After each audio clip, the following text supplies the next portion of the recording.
add your production and then mix it kind of thing too. So I have done a few of those, and those are fun. That's awesome. Yeah, I feel like there's always like when someone's recording at home, they don't have the same experience as you, and there's blind spots that they have that you, just because you've done more reps, know about. And it's like there's always room for that, like little bit of like, hey, like the same way the mastering engineer, I have a good rapport with my mastering engineer, so he gives me some like tips like that I didn't hear in the mixing stage. Right. So right before I set into mastering, like I've kind of adjusted those. That's exactly what I need, and like that objectivity. I'm just embracing bringing more people into the creative process, because I feel like when that happens, more it's just better when there's more people paying attention and listening and giving that objective feedback. It's just so huge. And a lot of time when someone's recording at home, it's always a member of the band too. So it's like they have to play as well as record. So they're not going to pay as much attention to the detail of recording because they have to perform as well. And I know what that's all about. Like that's a whole challenge in itself, like switching gears like that in your head. You're going to be more focused on what you're playing because people are going to hear that. So you might not say, okay, there's way too much low end in my guitar. Yeah, right. To a point where even if you cut the low end out, it's like it's so woolly that now it sounds thin. So there's just things like that, and I'll even consult people as they're doing it. It's like, okay, try this a little bit more, move the mic maybe a little closer to here to get more snap on the snare. I don't know, whatever. Just try to help out as much as possible, because it's going to make my job easier if I end up mixing it.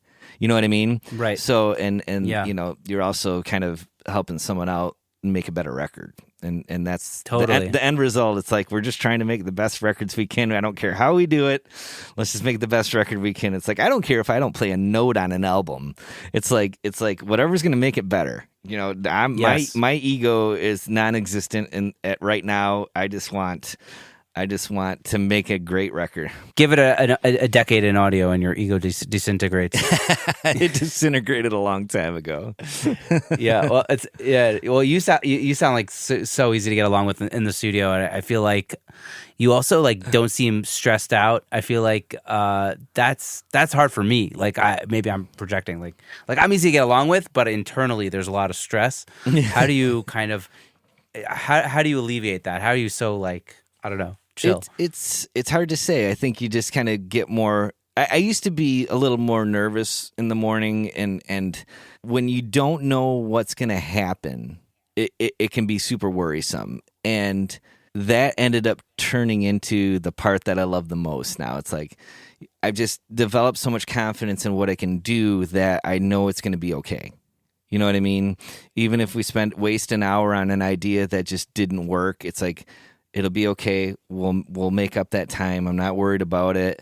I think that it's just being comfortable and having those reps, like you said, to where the end result's going to get to a place where we're all going to be happy.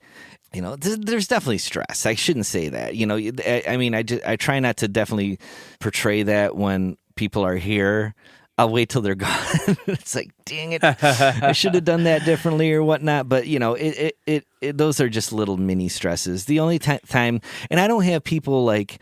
I know that a lot of engineers that are working with a lot of like super major label artists have that deadline stress, like this has to be done by this time. And thankfully I don't have any of that. And that's awesome.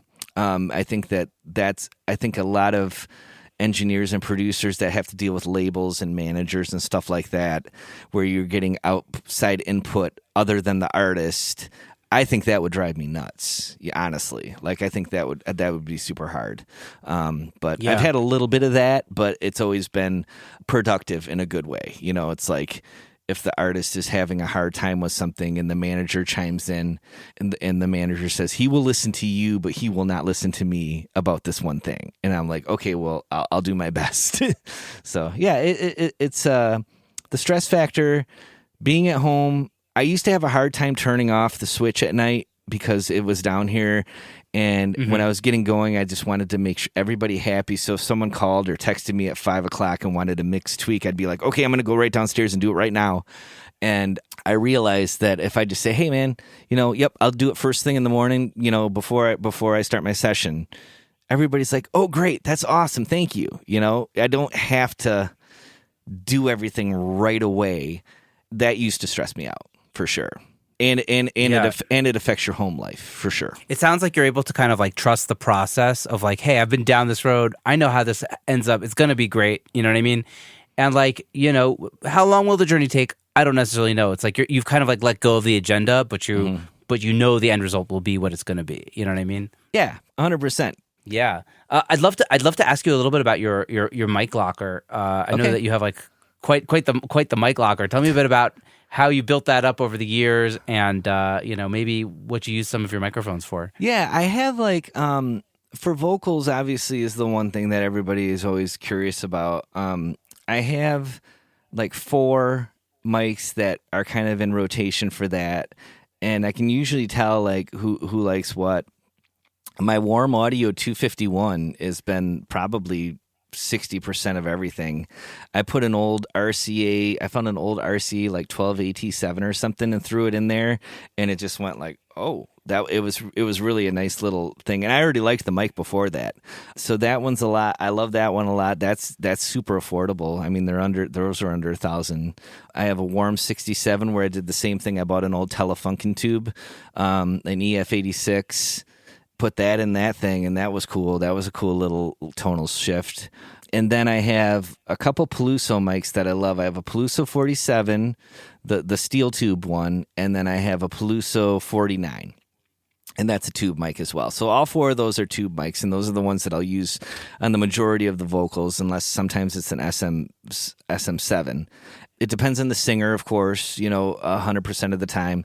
Sometimes I'll put a mic up and I'm like, oh, this is going to rule on this person. And then they sing through it. It's like, yeah, that wasn't what I expected. So you switch it up. So it's nice to have some choices there.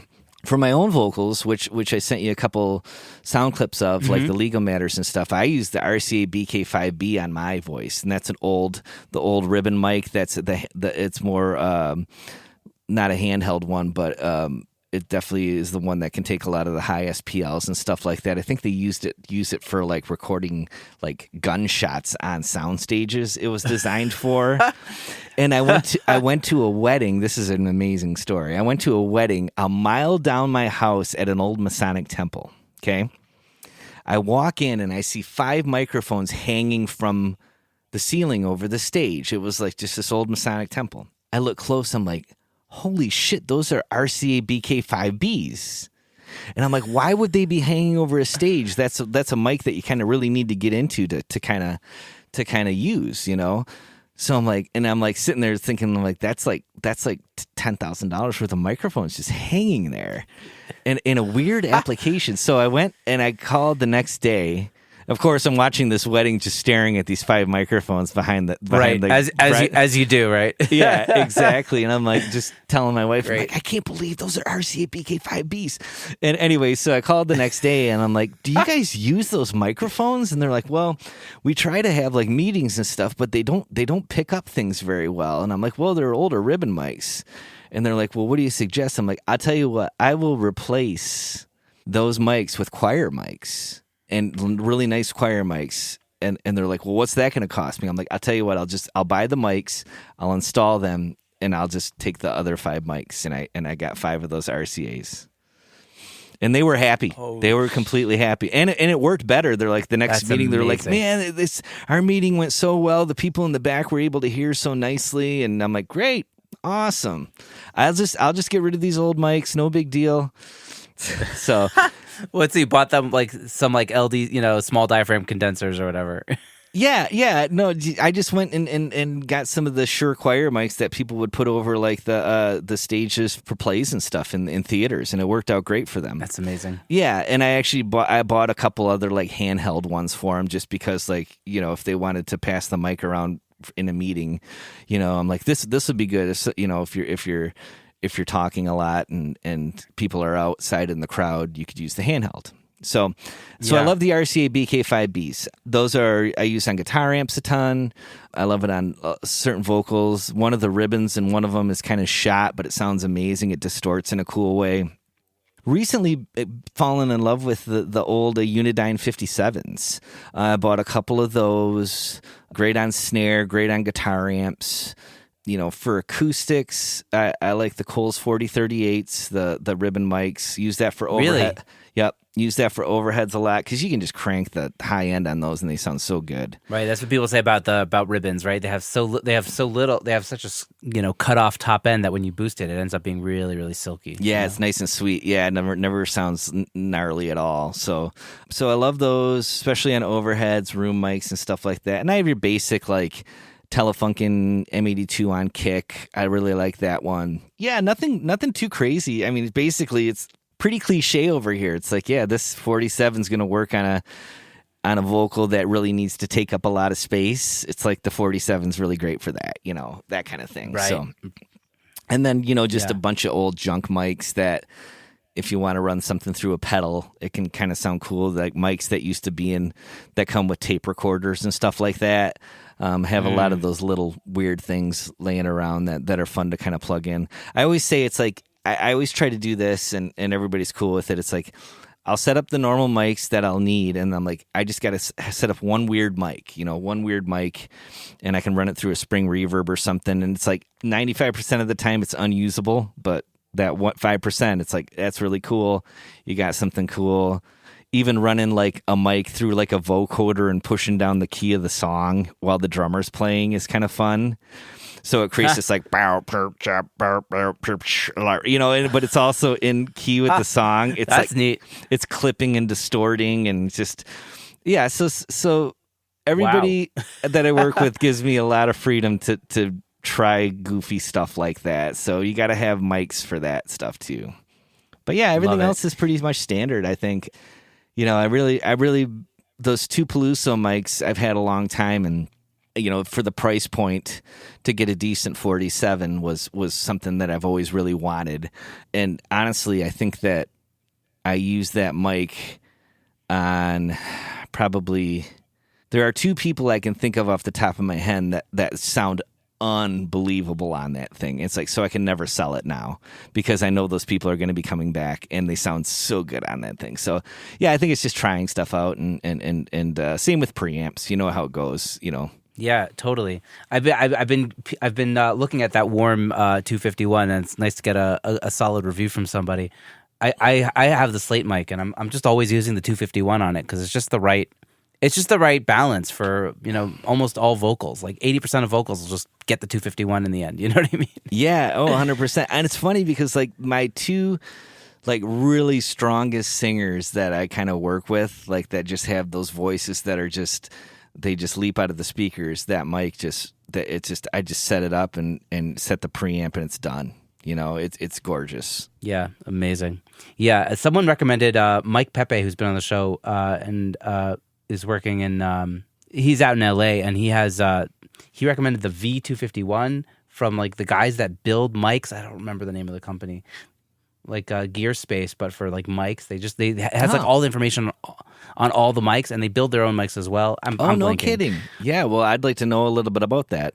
He recommended that one's V251. I'll have to look it up after the podcast, but yeah, that was intriguing, and it's also like not so much more expensive than the Warm 251. So these are things I'm thinking about in the back of my head. No, I got you. Yeah, the Bach. I went to a studio once and used like one of the Bach 251s, and it was honestly the most beautiful mic I'd ever heard.